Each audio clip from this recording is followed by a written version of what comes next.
गुरुदेव, जय महाकाली। आप सभी साधकों का जय महाकाली ज्योतिष केंद्र के आपके अपने इस चैनल पर स्वागत है।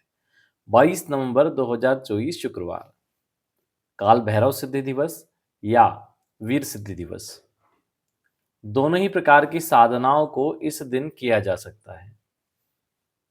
इस रात्रि में इन साधनाओं को जो लोग वीर सिद्धि लंबे समय से कर रहे हैं, वीर कंगन सिद्धि करना चाहते हैं या वीर सिद्धि कर रहे हैं, वे लोग कर सकते हैं।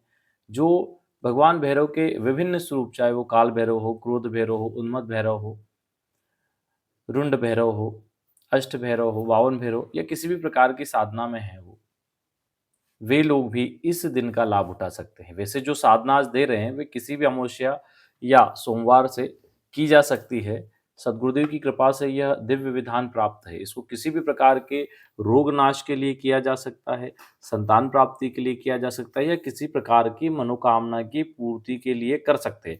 ये उन लोगों के लिए बहुत विशेष रहता है जो लंबे समय से केवल भगवान भैरव की साधना करते हैं। शिव स्वरूप भगवान भैरव की साधना से ही वे लोग अपने मनोकामनाओं की पूर्ति करना चाहते हैं। तो उन लोगों के लिए बड़ी विशेष साधना है, जिसमें आप भगवान भैरव की कृपा को प्राप्त कर सकते हैं। 2 प्रकार से इसका विधान बताएँगे, चूँकि अब समय पास में है, तो 2 तरीके हैं इसको करने के। दोनों ही तरीके आपको बता देते हैं कि आप किस प्रकार से साधना को कर पाएँगे। जो भगवान भैरव की साधना करते हैं, उनके पास यंत्र वगैरह होता है, ठीक है? तो उस यंत्र से भी आप कर सकते हैं और विशेष रूप से इसका ताबीज़ बना के कैसे धारण होता है, वो भी बता देते हैं। तो इस साधना को आप शुक्रवार की रात्रि में करें, तो उस दिन का बता रहे हैं। वैसे अमावस्या सोमवार से की जा सकती है, लेकिन जो 22 नवंबर के लिए है, काल भैरव वीर सिद्धि दिवस, उस दिन के लिए बता रहे हैं। तो शुक्रवार को रात्रि में आप इस साधना को करें।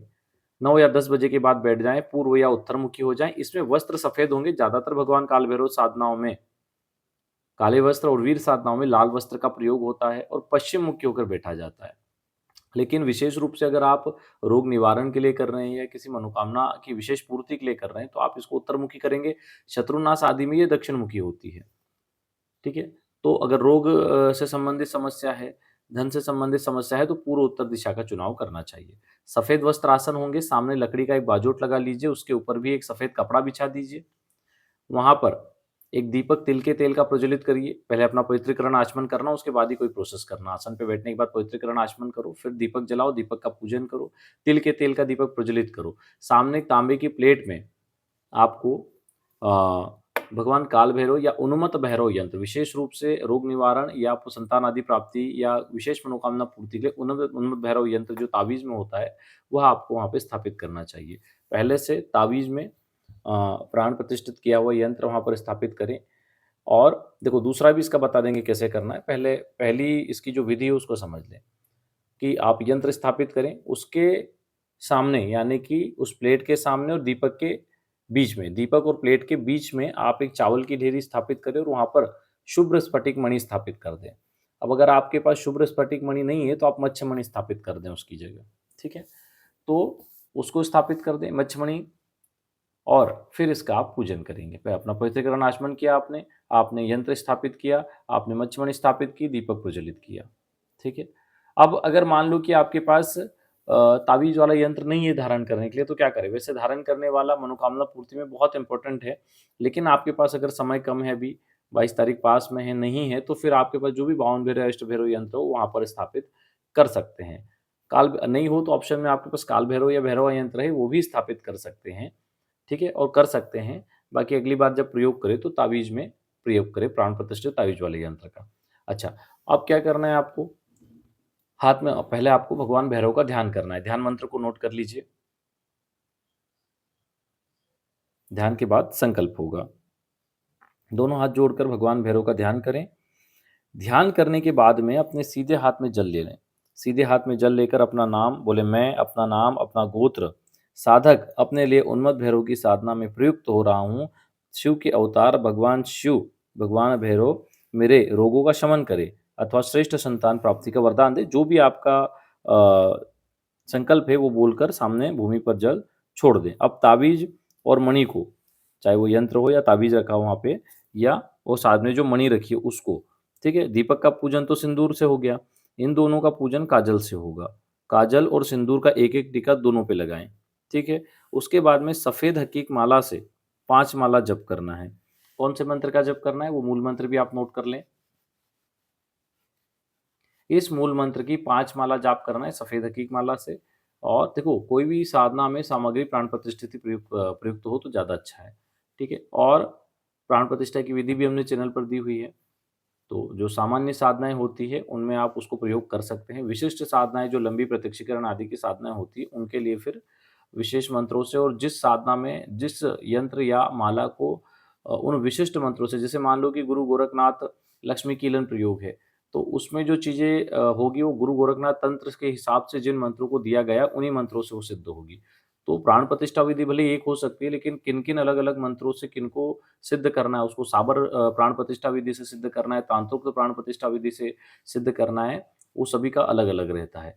तो इमरजेंसी में जब आपके पास ऐसी व्यवस्था नहीं हो कि अभी सामग्री नहीं है या फिर सामग्री लेने की हमारे पास स्थिति नहीं है, आर्थिक स्थिति ठीक नहीं है, तो जो हमने चैनल पर प्राण प्रतिष्ठा विधि दी है, उससे अभी करके अपना काम चला सकते हैं आप। और जब उससे स्थिति आपकी ठीक हो, तो फिर आप नई सामग्री का प्रयोग करके दोबारा प्रयोग को दोहरा लें। ठीक है? बहुत सारे एक-एक दिवसीय प्रयोग दिए हुए हैं चैनल पर, तो उन प्रयोगों की एक लिस्ट बना लेना चाहिए त और 1 महीने पहले ही रिमाइंडर करके दीवार पे एक लिख के छोड़ देना चाहिए पेपर, ताकि याद रहे आपको कि अगले महीने मुझे ये प्रयोग इस तारीख को करना है। मोबाइल में भी रिमाइंडर डाल दें, ताकि समय पे याद आ जाए। ठीक है? तो ये इस प्रकार से प्रयोग करते रहना चाहिए। अब आपने क्या करना है, आपने 5 माला जप करनी है, कितने दिन? 14 दिन तक। 14 दिन तक ये माला 5 माला आपको प्रतिदिन जप करनी है।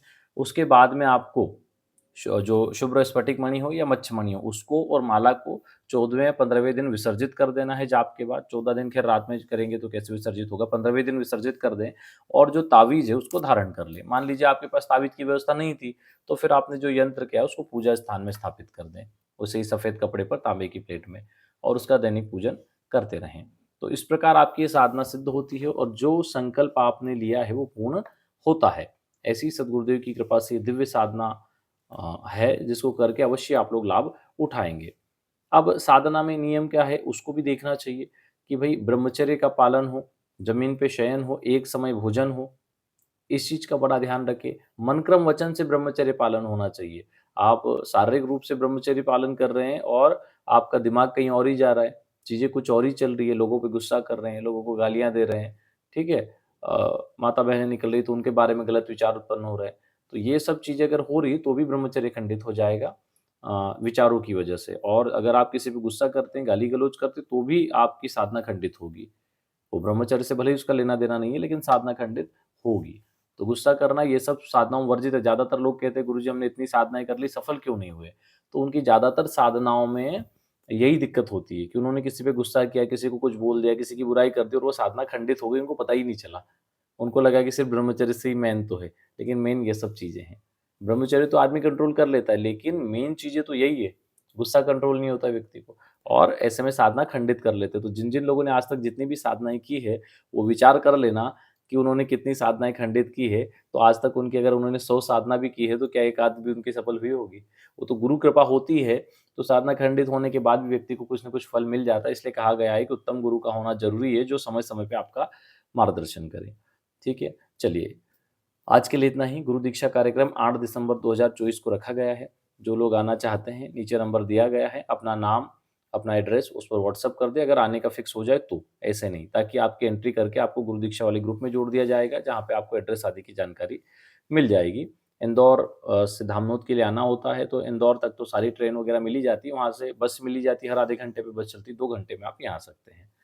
2 से 3 घंटे का प्रोग्राम होता है। जिन लोगों को दीक्षा लेना है, वो आ सकते हैं। चलिए आज के लिए इतना ही। जो लोग अपना कुंडली विश्लेषण या ऑरा स्कैनिंग करवाना चाहते हैं, नीचे नंबर दिया गया है, उस पे संपर्क कर सकते हैं। बहुत से लोग हैं, जो साधनाओं में नए हैं, उनको बेसिक तौर पर साधनाएँ नहीं आती, तो उन लोगों के लिए दीक्षा लेकर दीक्षा के माध्यम से स्टेप बाय स्टेप साधना करनी चाहिए। दूसरे लोग जिनके पास ज़्यादा समय नहीं होता, वो कुछ विशेष स्थितियों में ही साधनाएँ करना चाहते हैं और जिनका रिज़ल्ट भी अच्छा आए और विशेष स्थितियों में कुछ-कुछ साधना ही हो, कंटिन्यू वो साधनाओं में रत नहीं रह सकते। तो वे लोग पेड ग्रुप में भी जुड़ सकते हैं, जहाँ पर पेड ग्रुप के माध्यम से वो लोग विशेष तिथियों की विशेष साधनाएँ जो उनके पास पहले ही आ जाती है, वो उनको कर सकते हैं और उनका लाभ ले सकते हैं। चलिए आज के लिए इतना ही। जय गुरुदेव, जय महाकाली।